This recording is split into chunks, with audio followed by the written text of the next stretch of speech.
Okay, so I want to welcome everyone here today to our topic of transitions. Here we come. My name is Elizabeth Moeller, and I am a researcher with NEADS and have been for, goodness, about 9 years now. That doesn't seem right, but they're at 8 years.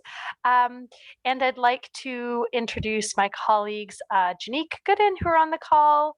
Janique, do you want to say hello? Hello, everyone. Carly, do you want to say hello? Hi, everyone. Thanks for being here. And Katja? Might be muted. We'll come back. Frank, do you want to introduce yourself? Hi, everyone. I'm Frank Smith, the National Coordinator. Thank you for joining us today.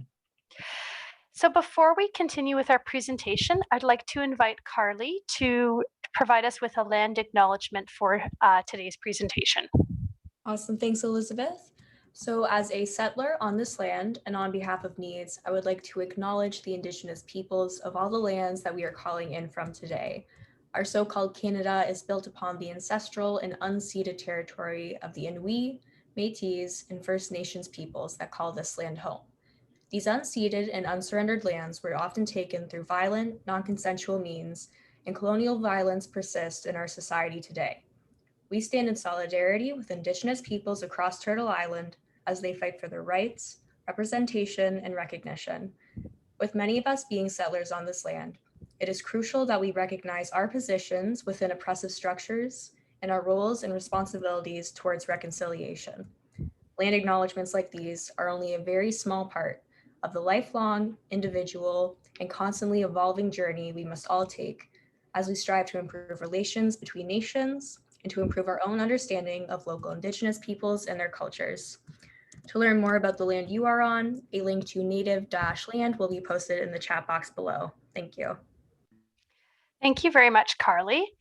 So the topic today is transitions, here we come. We're going to be talking about what to expect as you transition from secondary to post-secondary.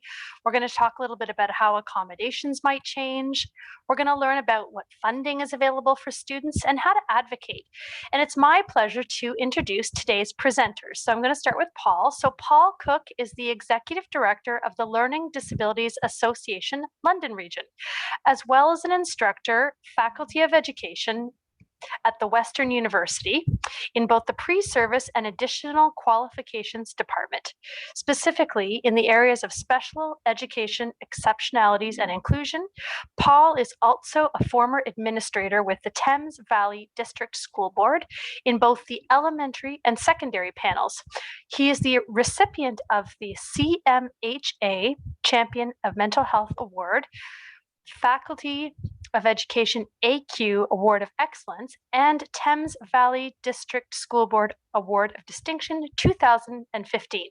His interests lie in the connections between learning struggles and mental wellness, as well as preparing students for secondary school, post-secondary, and most importantly, their dream career. Along with Deborah, Paul coordinates and facilitates the association's work on transitions, and this includes from elementary to secondary and secondary to post-secondary opportunities.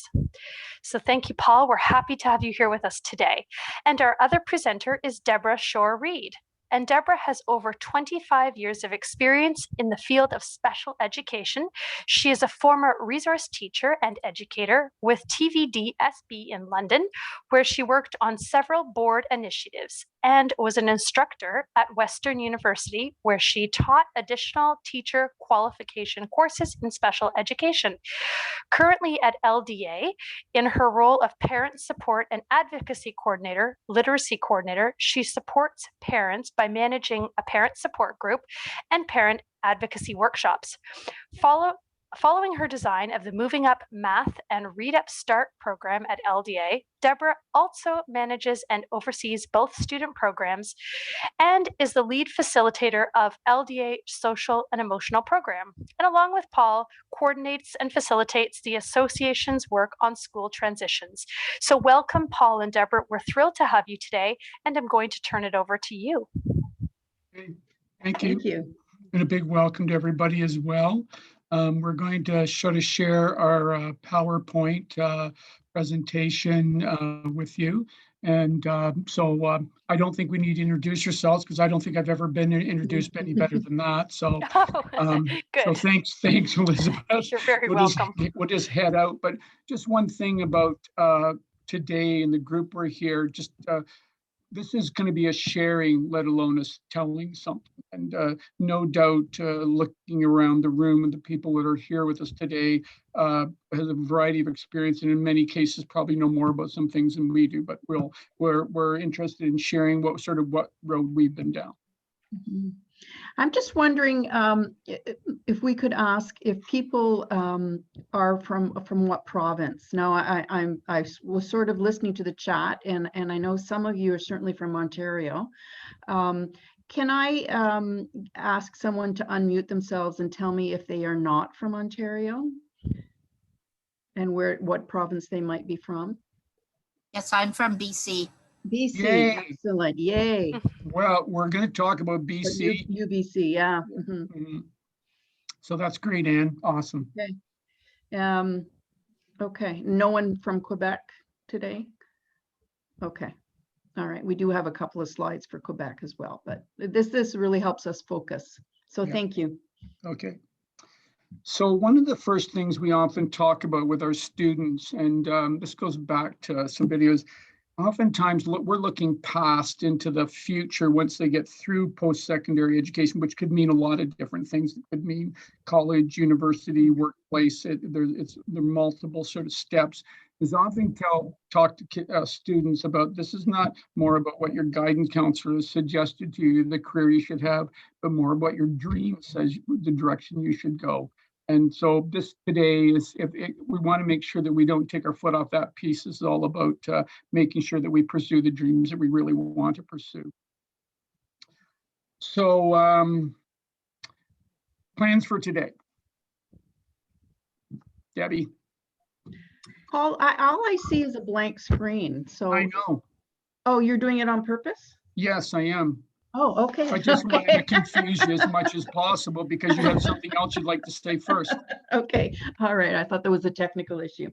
No. Well, transitioning to post-secondary is complex and difficult for many students. And so those challenges are actually evident for everyone, but in particular, those students that have learning issues, learning challenges, and other barriers, then it is a much more complex transition.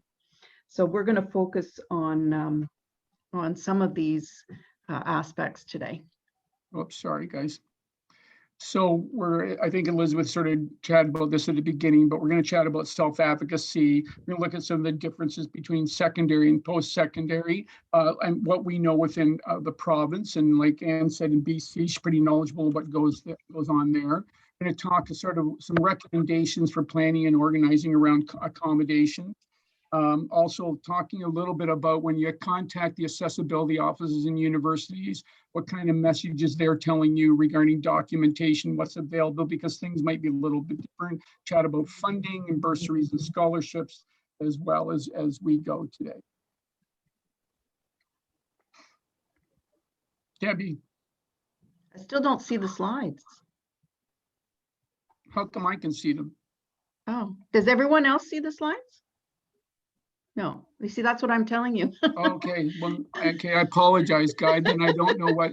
Okay, let's do it this way. Sorry. How about now? Hold on, it's coming, I think. Yes. Okay. Now we see the slides. Okay. That was fun for a while anyway. I was having a great time, so I don't know about the rest of it. So this slide just really demonstrates our belief statement that everybody in the trifecta here in that triangle, everyone brings expertise to the table in a spirit of collaboration and in the spirit of capacity building, which is what we're doing here today. So we really strongly believe in capacity building and collaboration. So this is basically one of our beliefs. And here in the city of London, we actually belong to an organization called the Child and Youth Network, as of almost 180 partners serving families, children, youth in the community. And so the part where community for us is like the people who are here today with us, that group is really, really large and is an important part of the business that we do together. I want to talk a little bit, just briefly about the students that we normally work. So we are a learning disabilities organization. We run before and after school programs for students as well as parents and community members. And we actually started, for better choice of words, an enhanced after school program for focusing on transitions. Originally, the first one was from secondary to post-secondary. And then we started one that Debbie will talk a little bit of with actually where we really need to talk is with some younger students. We focused this on some time ago because we started looking at statistics that said high school graduation rates, dropouts, entry into post-secondary school admission, the application process itself. We're getting there and encouraging some of our students that we're going, I can't go. I won't be going. It's not in my bailiwick to do that. No, it is. And so that starting the program was actually a big part. And then making sure that we get people there through the application process and they stay there through the graduation process as well. So we really, when we actually often talk to our funders, we talk about an investment in education that's going to go far for them. So that's sort of how we sort of got started off in this whole transition program. Can you go back to that slide before Paul? Can you go back to that one? I'm just wondering. Did you tell people that you'd be interrupting me? Yeah, I did tell them. Oh, they got okay. that. They got that memo. They got that. Okay. I just wondered if perhaps maybe everyone is familiar with what a learning disability is, but if not, in a nutshell, students with learning disabilities have at least average intellectual capacity, but have difficulty processing information in some sort of way. And I know it's way more complex than that, but generally speaking. And so it's really concerning about the high school dropout rates and the graduation rates for students with learning disabilities when you sort of have that lens. So, okay. I just needed to say. That's a good point. Because exactly, we're really after the local boards of education. We work collaboratively with the local boards of education in our area, but we're also after them in regards to the graduation rates of children and youth and students that have some exceptionalities as they go through the school system. And we want to know exactly what they are and what we're doing about that, because the statistics and data show in particular those students don't often apply, don't do well, and get to where they really need to go. So that's become a significant focus for us right from leaving elementary into secondary school, because the data tells us different, unfortunately, right now. As kind of just thought about some things. One of the things we do here, we have a pretty comprehensive look at the students we work with. We start very young. We're actually going to go really young prior to diagnosis. So we're picking up children almost beginning in grade 1, even before they might ever get an LD diagnosis of some kind or another. We also know that we're in a catchment area community. We have a large children's hospital. We have multiple children with a variety of exceptionalities that come here and parents who need help. So we provide actually advocacy work for help with parents and the community members who are dealing with a variety of children with whatever type of exceptionality. We know the population is diverse, especially here and in larger other catchment areas. We know the importance of post-secondary school today is a big deal, and what are we doing about it? So it isn't just some other programs we want to keep our foot sort of on that pedal. And we want to have children recognize, hey, your end goal is your choice for your life. And that's really important to keep in mind and keep talking to our students as we work together with them. And then, when does transition planning actually begin? And we'll chat a little bit about that afterwards. And I know we chatted with Frank and Elizabeth a little while ago, and we work with some organizations in the community here that work with transitions to the labor market and what's happening, what kind of companies are doing well. The transition for adults who are moving into labor might be coming with some type of disability or exceptionality, and what can the labor market do to help people? Ours is most of a focus on school right now.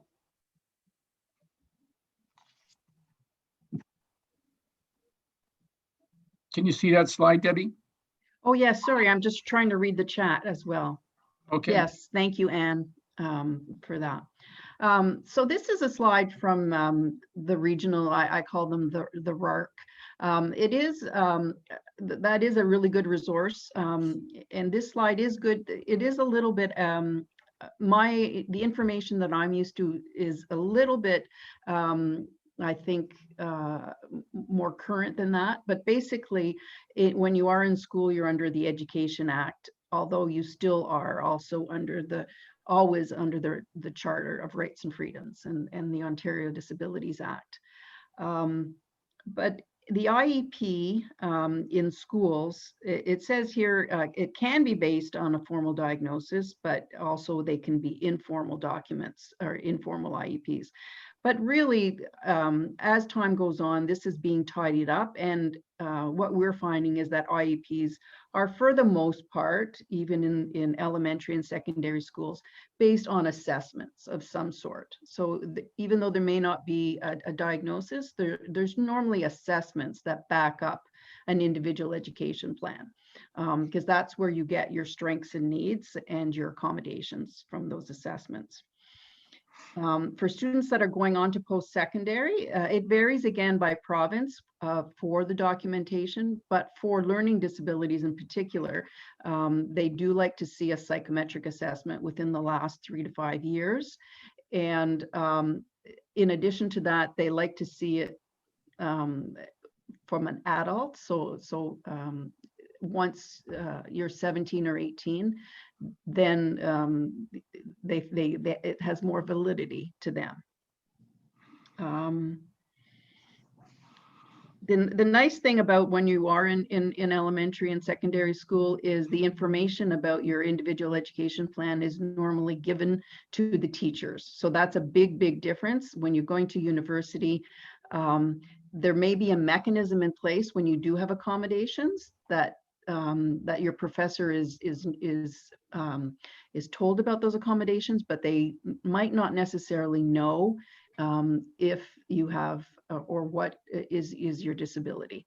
So that brings us to a whole process about what we'll talk about later about disclosure and whether or not it's good to have that disclosure. The cost of assessments at the bottom where it says in high school is the school board. I mean, I think the school board does pay for certain assessments, but also there's many private assessments that get done as well. Vision assessments, hearing assessments, ADHD assessments, autism assessments are often done by medical professions in the community. And on the right for college and university, if you are bringing an older assessment where they need a new one, if you are qualifying for OSAP and you have OSAP, there are ways of using bursaries in Ontario where you can use that funding to get a new assessment. Okay. Thanks. Yeah, I think that's a good point. We'll probably talk a little more about assessments, and I think Anne probably can jump in later as she wants when we get to that part to talk a little bit sort of the process that takes place would be, because we are going to bring up a little bit from the UBC, all right, and sort of the process that takes place there is for everybody as well. Okay. And because this is Debbie said, this is sort of an Ontario chart, but I'm sure there's some significant differences from similarities from province to province. So this is a little bit of an icon-driven page, whether we like it or not. It's the way we're going to do business today, because we really want to talk about advocacy. Probably as much as anything, we want to talk about advocacy and sort of some steps that we've taken with students to make that happen, and to have them become really top drawer advocates. And Debbie's just going to chat a little bit about the steps to get to know yourself and how important they are. Mm-hmm. So that icon on the top right is a learning styles icon. So when we talk about advocacy, what we feel the very first step is understanding yourself, understanding your strengths, understanding your needs, and the ways of learning about this are many, but one of the ways is to do these kind of inventories. So there's multiple intelligence inventories. There's this one here is called Pulse, which didn't open, by the way, Paul. Thank you. They may not. If that happens. Yeah, that's we'll okay. just- That's yeah. okay. So there's a variety of inventory. There's an executive functioning inventory that the LDA Association has as well on its site. But any sort of inventories help with the self-discovery of what your strengths and your needs are. And we feel that this is a very important piece in advocacy.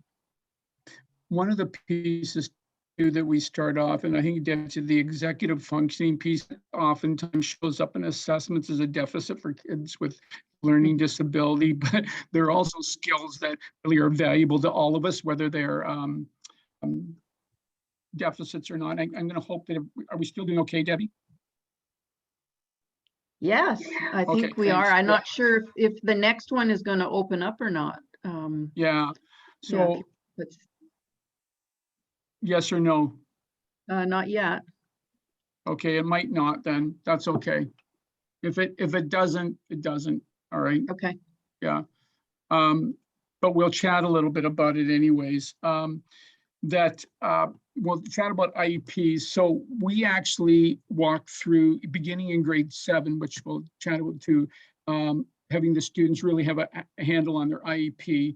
And right from the very beginning with the sort of information about themselves to, in Ontario, the next piece is on assessments. So whatever assessments are there, depending upon the exceptionality or diagnosis that might have, all those assessments are there that are necessary to sort of drive business on an individual education plan, which then goes to sort of the next step. Did you want to talk about that?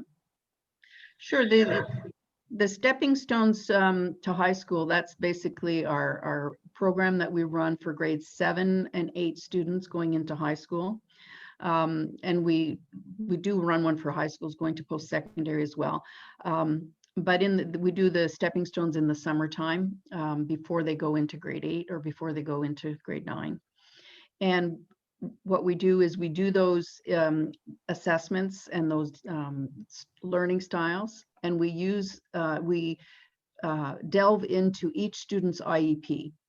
And so typically on their individual education plan, even though they might be aware of it, they often don't have a really good understanding of what the terms mean on there. So we look at that, we gather all that information, and we create sort of a profile sheet for each of the students about who they are. And that profile and that information gets translated into an advocacy card, which they can even put on their phone, or they can copy it and show it to their profs. And can you try and open up the advocacy card? Yeah, I'm Paul? sorry that they don't open up. I don't know what's up. Are you about sharing? That. Are you sharing the like? Are you going sharing screen? Like I said, I'm screen sharing, but the problem is, okay, just let me stop again. Okay. All right, because the last time I did this, nobody could see anything. Can you see that? No.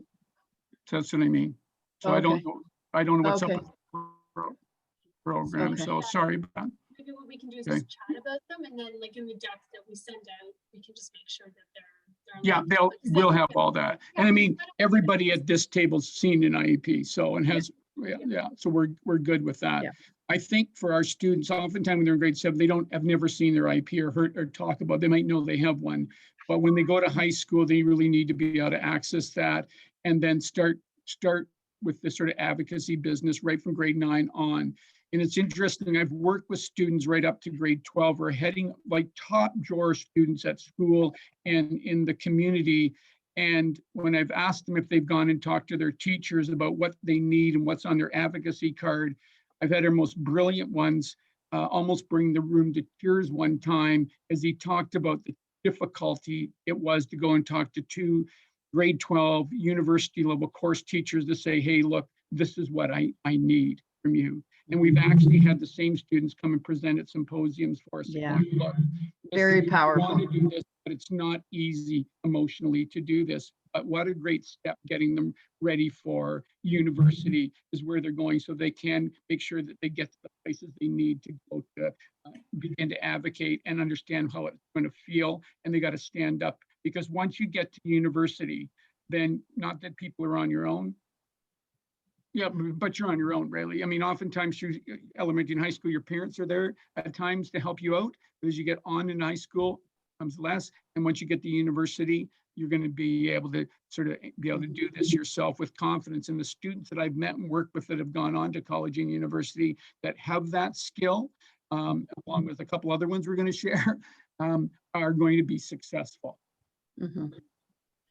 And you have to start gradually building those skills. You can't just all of a sudden start advocating. It takes practice, and it's nice to practice in non-threatening environments, perhaps, and then as you grow in confidence, then you're more able to express yourself when you really need to. So are you going to bring the presentation back up, or? Okay, this is what I mean. Something's wrong here. Oh, okay. Okay, because I can't see anything anymore. Okay. Okay, I apologize. Okay. I'm having a little hard time with this Zoom situations. So Okay. I'll try again. How about that? Yep. Okay, sorry. That's okay. Yeah, I've had a little hiccups. Okay, That's okay. sorry, thank you. So the other thing, we were going to bring up an IEP, and that's fine, don't try. But one of the things that we meant to say is, in high school and elementary school, the number of accommodations that are available to remove barriers is enormous. There's so many different ones. Basically, anything that that the teacher or the school feels they want to put on as an accommodation, as long as it doesn't affect the integrity of the course, I mean, it can be just added. Whereas when you look at the accommodations to remove barriers in universities, first of all, most universities often don't share what accommodations they're going to do. Their websites are sometimes really easy to navigate, but other times it's just you have to make an appointment with the accessibility office. And those that do share the types of accommodations that are available are much more limited in what you would see on an elementary or secondary IEP. I'm just wondering, are we going to bring these up, Paul, or should I just keep talking? You can keep talking. Okay, so the types of accommodations that we see in university are different formats for the material. And it could be assistive technology has really taken off in elementary, secondary, and in university. So different formats is one of the biggest accommodations. And what's really important here is how organized you need to be. When you do decide to go to university, it's really important that that you contact the accessibility office, could be even before you're accepted, because that might factor into your decision. But often to get alternative formats, you're talking sometimes like 3 months ahead of time for some things, which is unbelievable. Now, other times, if it's just scanning documents or providing them in files that can be read with text to voice, then won't take that long. But still, it's all about being organized and knowing when to ask for those accommodations.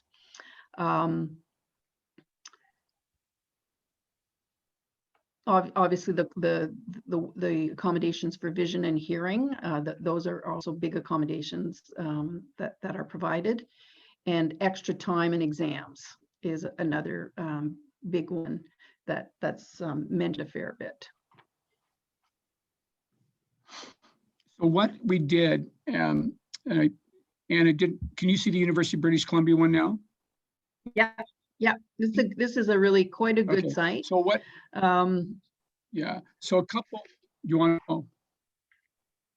One of the things we did over the past year has gone into multiple university and colleges in Ontario, Quebec. We went to UBC to see what kind of things they provide. And just jump in here if you want, but one of the key pieces we found is when you move from high school or secondary to sort of university, as Debbie said, kind of understanding where are we going now, what are the next steps that we need to do.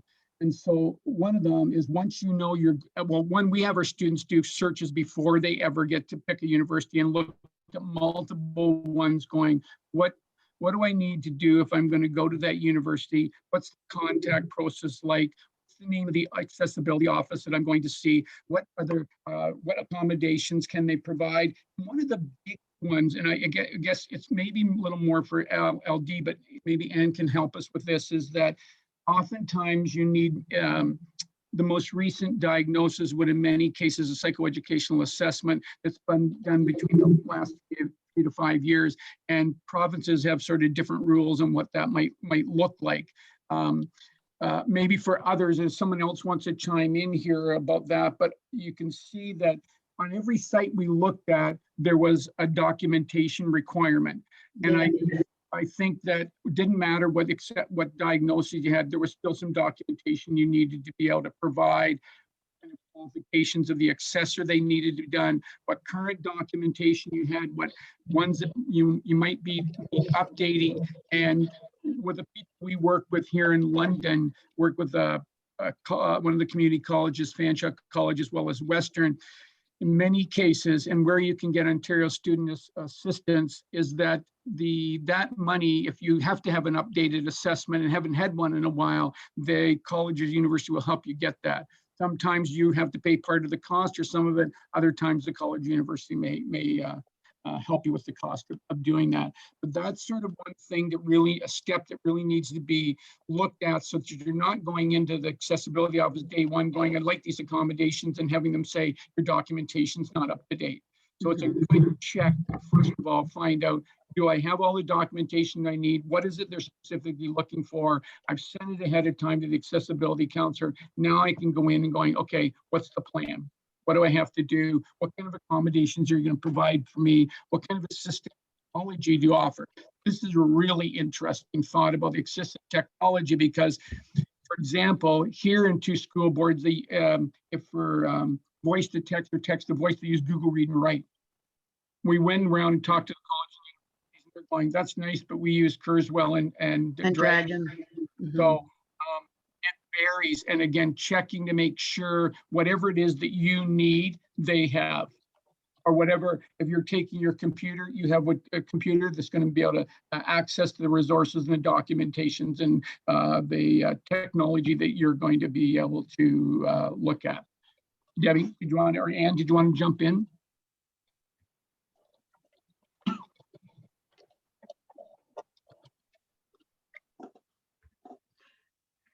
And if you're talking, you're muted. Oh, there you go. Just realized that. Okay. Okay.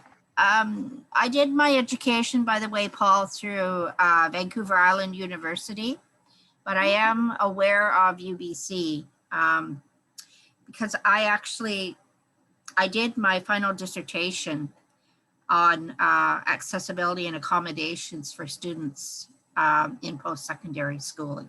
Wow. Awesome.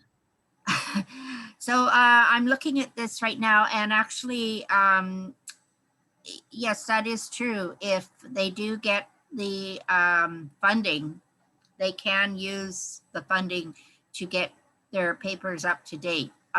Because there's also people, I deal with a lot of people who are, mature adults going back to school. And some of these people have never had testing, so they don't even know what some of their disabilities are. Mhm. And for them, it's quite a shock for them. Some of them, it's a relief to find out what exactly has been wrong with them. I see where you're coming from with the children, which is also very, very important. But I did a lot of work with adults that have never had any testing at all. And so they really do need a lot of help to figure out how they have to even go about and get this testing done. But I also understand it from the side of parents of children with LD, because I have a child with LD too and ADD.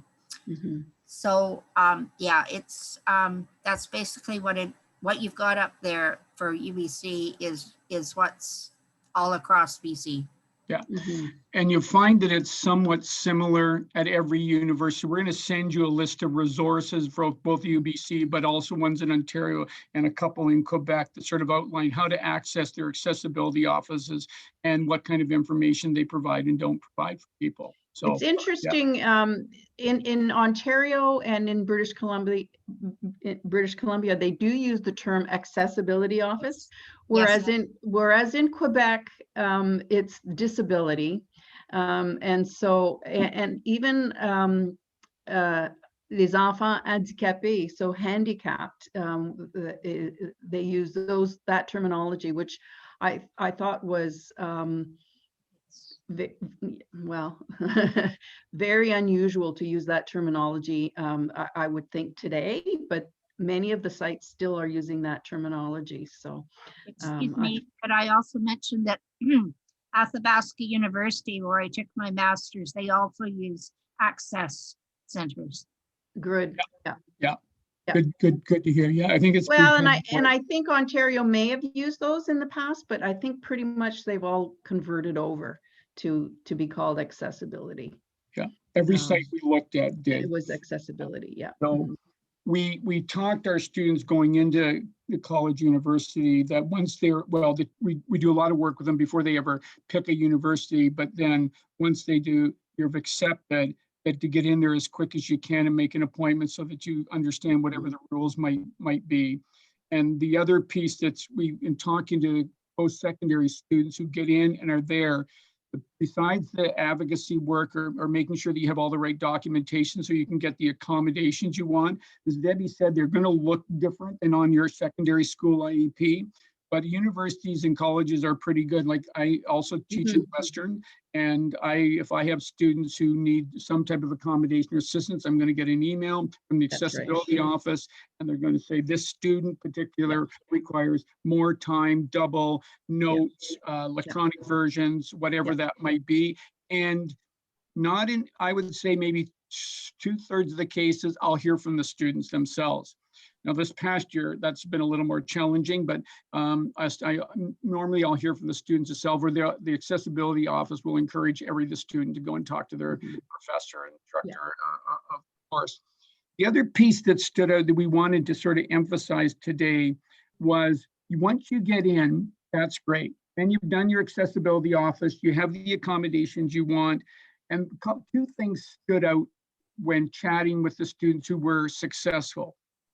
One, and I put them on here on purpose, because keeping track, and we're going to send you some planning organization information from UBC and McGill, and organizing your time. And I'm going to send you how to document that is multiple pages, and it's actually overwhelming, but it has so many great ideas about how to organize your time, right from getting up, having breakfast, when you should be sleeping and not sleeping. It's kind of amazing. But one of the girls that we worked with, who had a significant LD, better choice dyslexia, very, very bright. And she told me in her dorm room, she had 2 calendars. On one side of the room is a regular calendar. Here's when just regular normal things going on at college, university are taking place. It might have her calendar when classes were taking place. But on the other side of the room, she had a different planning and organizing your time calendar. It was strictly when I had to go to make sure I had the number of days before I could enter the course that I need an electronic copy of the textbook, or I need to be able to make sure that the professor knew ahead of time. So it was a real different kind of planning and organization process for her. Just one we all might have in, another one was just driven around. These are the accessibility and accommodations I need, but this is the calendar about how I have to go get, because university and college have rules about that. And if you don't obey the rules and don't go when you're supposed to, you may not end up with the things that you really need to be successful in your courses. So we're going to try to provide some information that's kind of helpful in those two areas as well. Debbie? Oh, and there's another resource here that says Transition Resource Guide. We'll send you a link to that. It's out of Kingston and Queen's University, and they were probably one of the first people I ever worked with that had some really awesome resources, and we'll send you a link to how to access theirs as well. Debbie? Yes, Paul. How are you doing? I'm doing well. Okay. Okay. I just cognitive time as well, and but there's only two things that are important in life. That's time and money.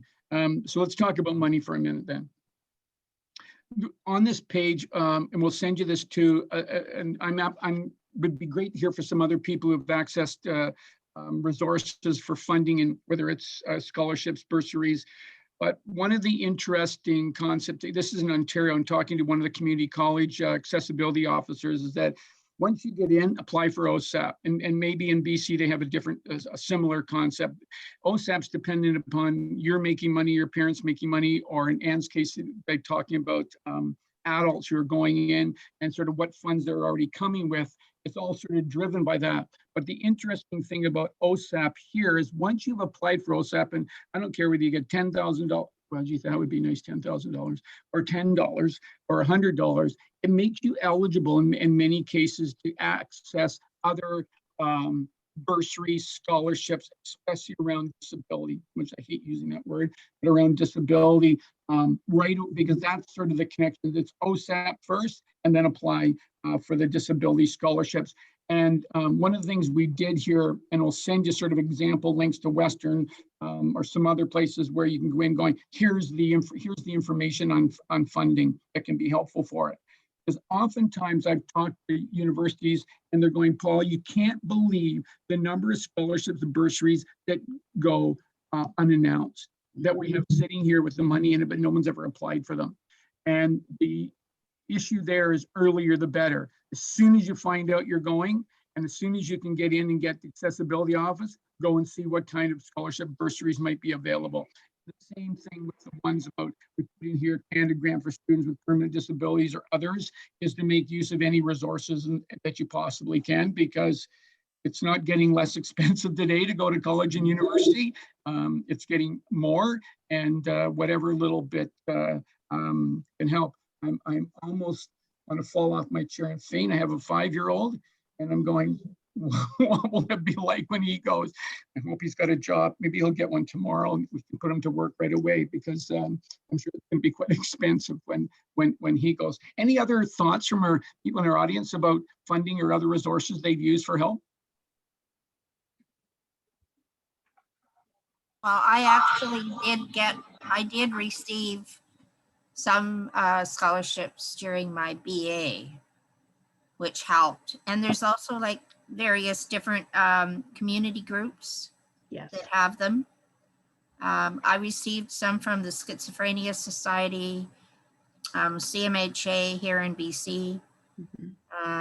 Yeah, but yeah, it's very important to tell them to apply, because there are lots and lots of scholarships and bursaries that never, ever get used.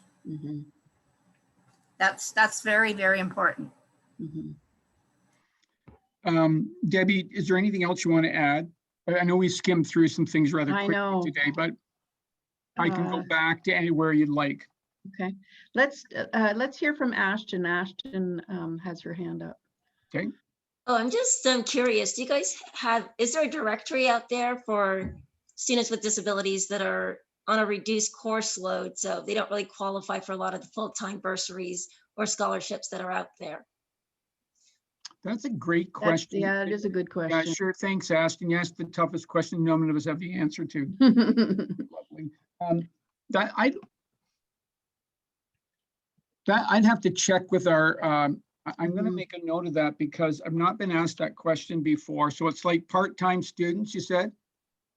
Yeah, there's quite a bit of people that are going at a reduced course load, and Yeah. as a result, they don't qualify for certain things. Okay. Yes. Yeah, it's interesting what is a reduced course load as well, right? Is anything less than 4 Three? reduced 3 or 4? or I think it's about percentages. So I oh, think if I you're, see. I think at Western it's about 60%. You're still considered an undergrad full-time student. Full-time, Okay. okay. When it comes to Okay. graduate studies, it's complicated because the coursework varies from program to program and what the requirements are. So they don't Okay. really go by full-time, part-time, or maybe they just assume full-time. It's complicated. So Yeah. Okay. yeah. Yeah. Okay. I just Okay. want to mention that Carly had put in the chat the NEADS website, disabilityawards.ca, Yeah, you talked about it. I'm glad to hear Yes. that. Yeah. has lots of scholarships, awards, and bursaries, and information on funding, of course, from federal, provincial, and territorial governments, including the Canada Student Loans, Canada Student Grants. Yeah, so And I've shared that with student experience here at Western. So I'm hoping that with a lot of our frequently asked questions, especially about funding, it goes there. But I was wondering if there's a way to filter just for part-time. That would be okay. that's a good question. And you know what? I think that's something, a feature that we'd probably like to.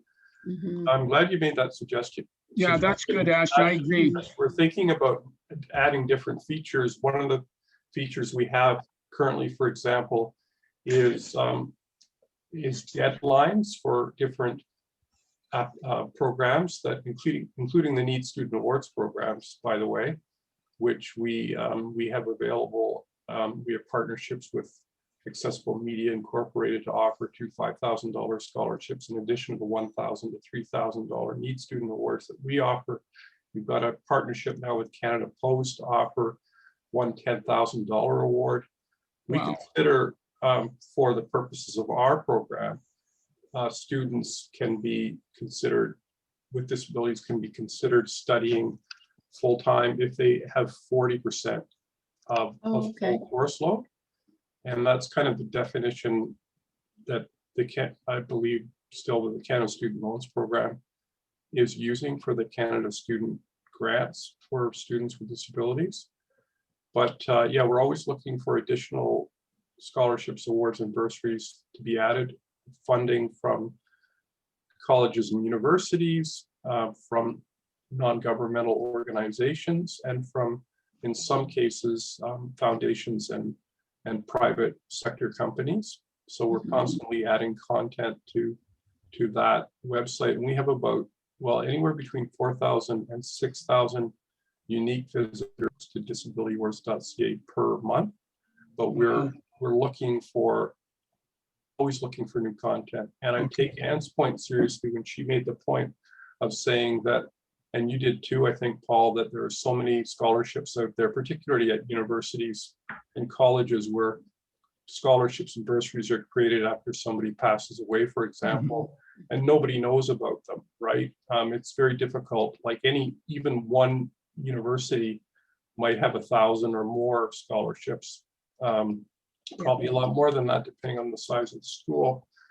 And many of those, the funds just remain in an account and they're not utilized. So one of the things we're trying to do with disabilityawards.ca is identify some of those funding sources, in some cases that haven't been accessed in a while, but are available.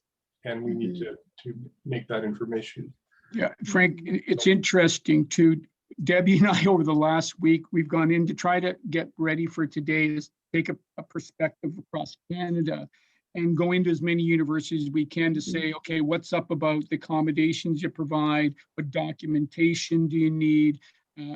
Accessing, what's the accessibility counselor help you with? Actually, what the office is called. But it was interesting when I went looking at, I'll just use Western, for example, about bursaries and scholarships and funding, and got on their page. There was a little bit of navigation, again, going, okay, because there were like 4 categories. And one was exactly that there's some public or family-directed ones, or specific to a particular program area at the university. You really have to go looking in detail. at each university. So possibly coming up, you've given me a really good idea of kind of going in, even if we here did Ontario, to take each university college to as an element, and then be able to navigate that bursary scholarship site, because it takes some doing. Yeah, and the other thing that we do on our main website, so we have all the links available embedded within the content on disabilityawards.ca for different financial aid programs. And then on the main NEADS website, we have a bunch of searchable features. We have one for accessibility disability services offices, one for student unions, one for student awards financial aid offices, another one for career and employment centers on campus, and those provide basic contact information and then a link to the page. So instead of going on a university homepage and trying to navigate through it, we have a link directly to the Accessibility or Disability Services Office, for example, Yes. student awards. Yeah. And we're constantly having to update that information, Yes. because of course pages move around on university websites, contacts change, even certain offices move from one building to another. So it's a constant effort to keep that content up to date. But we try to offer those features to make it easier for students with disabilities to search. I mean, they're like anywhere else. They're trying to meet the needs of their students, but you're right about the websites changing as people update them constantly. But yeah, we tried to do the same thing as we went, to make sure that you're not just going to a generic page, of the page that really need the information for. So that's great that I'm glad we end up touching base with you. Yeah, because that's great. I think Ashton has a question. Oh, I have a question, a comment. Okay, go ahead. Maybe a few other words. So Okay. I know that the Student Experience Office is going to be revamping their whole website, including their accessibility offices and stuff like that. So Paul, Debbie, maybe reaching out to them if you have any suggestions on what would make it easier to navigate. I know they're looking into hiring accessibility consultant that specialize in web accessibility, but to have people like you guys who have students who have experience trying to navigate the spaces.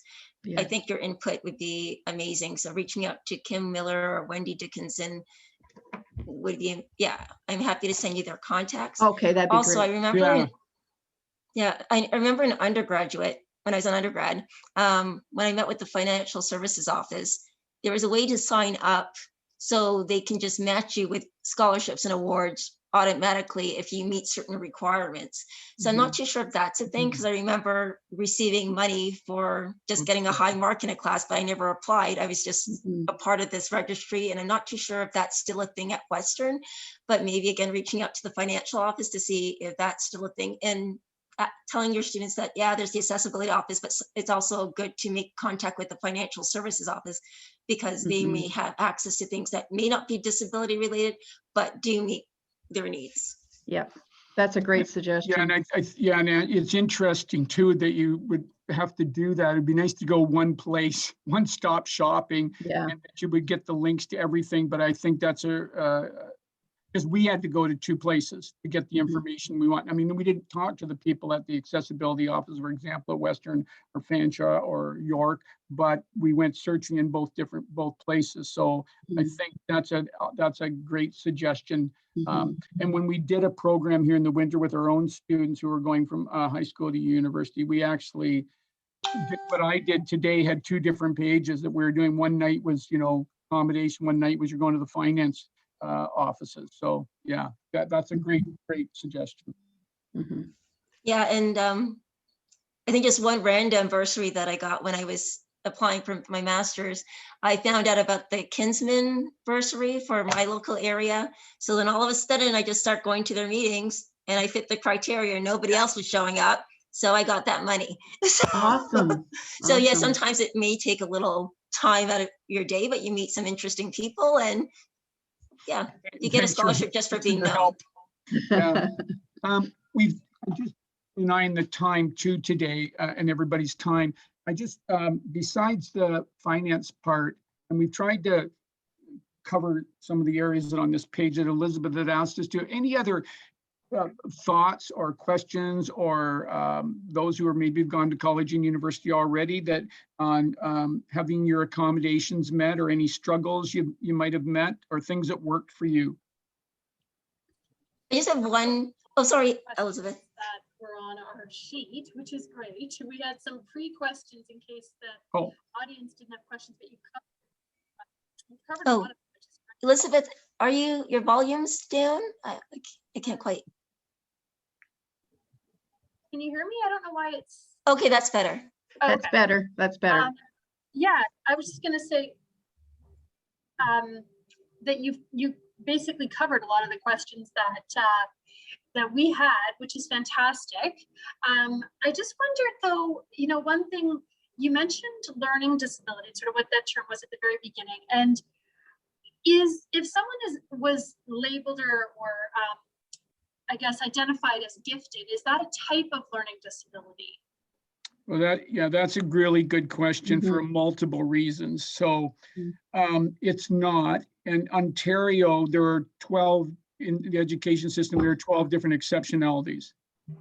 But you could be both. Yeah, I'm going to get to that. Yeah, quit interrupting me. There are 12 gifteds. One, it comes under one type of exhaustion. What comes under one heading, and LD comes under a different one. But what we're finding is there's gifted students who are called 2E, twice exceptional. Twice exceptional. And oftentimes, often it's LD gifted, or gifted, whatever, LD. Oftentimes it could be in the area of autism. We're working with some really interesting students who are gifted LD and extreme anxiety that goes with it. And often those are the kids that they look great, they're smart as all get out in high school, and schools don't meet their needs. They're really sort of more complex kids. And we tend to see, well, this year hasn't helped anybody either, but we tend to see more like that. But it's not uncommon to see, as Debbie said, gifted kids are gifted and learning disabilities, sort of multiple exceptionalities on their IEP. Does that answer that? Yeah, thank you so much, Paul. That's great. I think just in the interest of time, it is 1 p.m. I want to thank Paul Cook and Deborah Reid for coming today and speaking to us. And this is going to be a really great recording, I think, to share it. We're really looking forward to the resources. I know I am. Some of those are going to be really helpful in the work we're doing moving forward. But I do want to thank you both today, as well as for all the participation. That was fantastic. And, if you have further questions for Paul and Deb, certainly feel free to connect with me and I can pass those along. Absolutely. Yeah, we try to hope that things have gone out, but like I said, we're going to send you everything we created together, and so that you have all those resources. And I appreciate the people thanks for everyone who jumped in and provided input today. It's helpful because it's kind of nice to know what's going across this great country.